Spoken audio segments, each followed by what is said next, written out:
Hi guys, we are in Ducati, Manila kasi dadalhin ko dito si Pearl para ipa-service. Medyo marami siyang sugat so ipapagamot natin siya. Fresh from Kalinga ride, dinala na natin dito sa Ducati service si Pearl. Tapos medyo madami-dami siyang gasgas just because yung mga road na dinaanan namin medyo nag-off-road talaga kami. And na-drop ko yung bike. So nakikita niyo yung mga gasgas niya. Normally, itong cash card would protect the engine. Pero, yung pole ko kasi was different. So, ayan, nagasgas siya dito and then one on the other side. Pati yung mga engine card niya. Ang importante naman is safe yung engine natin.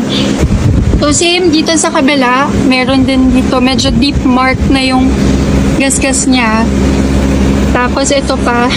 And then, yung engine card natin, medyo pumasok na siya sa loob. So, yun, ipapagawa din natin siya. Ito, I don't think magagawa pa siya just because plastic naman to. Ito, replaceable naman yan. Ang importante, hindi na damage yung ating clutch. So, konting gasgas lang din here. Pero overall, Pearl naman is very safe. Yung brakes din, I think I have to have it checked kasi medyo lubog na siya. So, ang gagawin nila, i-overall check nila and then from there, let's see what will the bike look like after. Guys, we're back here at Ducati, Manila kasi sabi nila, ready na daw si Pearl. At ayun siya! Oh my gosh, ready na ba? Tanan! Guys! So, look at Pearl now. Mukha na siyang brand new. Hindi mo iisipin na nagasgasan siya some few weeks ago. So, if you can see, newly painted siya. Kasi literally, they really painted it.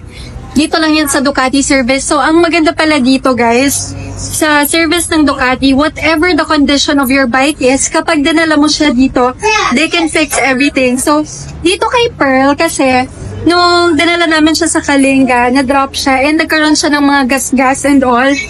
Buti na lang din, kakapa-install ko lang itong engine guard from Ducati Performance. So, talagang na-protect niya naman yung engine natin that time. And luckily, walang kahit anong tama dun sa engine. But, ito nga, if you can see the before video, medyo madami siyang gas-gas, even this one.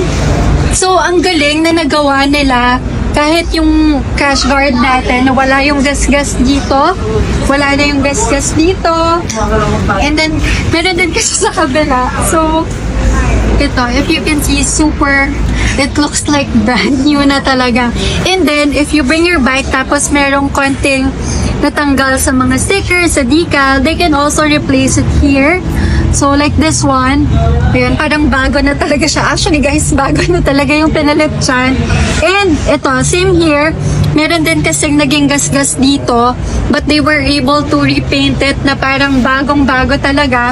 And, nag-bend kasi ito, papasok. So, ang ginawa nila is, pinul nila yung cash guard para maging pantay na ulit siya. And it looks brand new. Guys, kahit yung ating hand guard, nawala yung mga gas-gas. Akala ko hindi nila maayos to, pero look, wala na siyang kahit anong gas-gas. So, ang galing-galing! Diba? So, yung Kalinga ride kasi natin, it's kinda, well, for me baka mag-react si Mark, medyo off-road na talaga siya for me. So, si Ducati, they suggested to replace the tires. Now, what we have here is the Motos Tractionator GPS. So, right now, it's 50-50 pa siya. 50% off-road, 50% road tires. But, the unique thing about this tire, if you rotate it, diba, naka 50-50 pa siya, it can be 100% off-road tires na. How does it work? I cannot explain the technicality, but it has something to do with the treads. So, yun yung nagpapabago ng performance niya. So, right now, 50 off-road, 50 road. So, okay na okay to. Lalo na dadali natin siya sa Bicol. And we all know na yung road condition papuntang Bicol is marami talagang lubak and maraming ginagawa pang kalsada. So I think magagamit natin siya doon. And then maybe after this, we can do some training para mas matagdagan yung skills natin about off-roading. And then that's the time we can use the 100% off-road tires nitong Moto's Tractionator GPS. Yung tires, guys, by the way, it's exclusive to Access Plus. So dito nyo lang yun mabibili in Ducati Manila, Ducati Alabang, and of course, lahat ng branches ng Access Plus. So kung na-miss nyo guys si Pearl, mas na-miss ko siya. And I'm very, very excited to bring it to Bicol. I think we'll be staying there for 9 to 10 days. So mag-iikot kami and I will be using Pearl, my Ducati Multistrada V4S. If you're asking, what's my height? It's 5'2". So yung mga guys na nag-message sa akin kung abot nyo ba to, if you're taller than me, 5'3" and above, kaya nyo to. 5'2", 5'1", kaya because of the low seat and low suspension na built-in sa kanya. So, huwag kayo mag-alala. Just book a test ride, try nyo tong bike na to, and see for yourself kung gaano siya kaganda. And while you're here, guys, check out nyo na rin yung mga display natin dito sa Ducati Manila. We have apparels, of course, helmets, jackets, yung mga parts ng bike nyo. May mga naka-display din dito na limited edition bikes. So, check out nyo yan.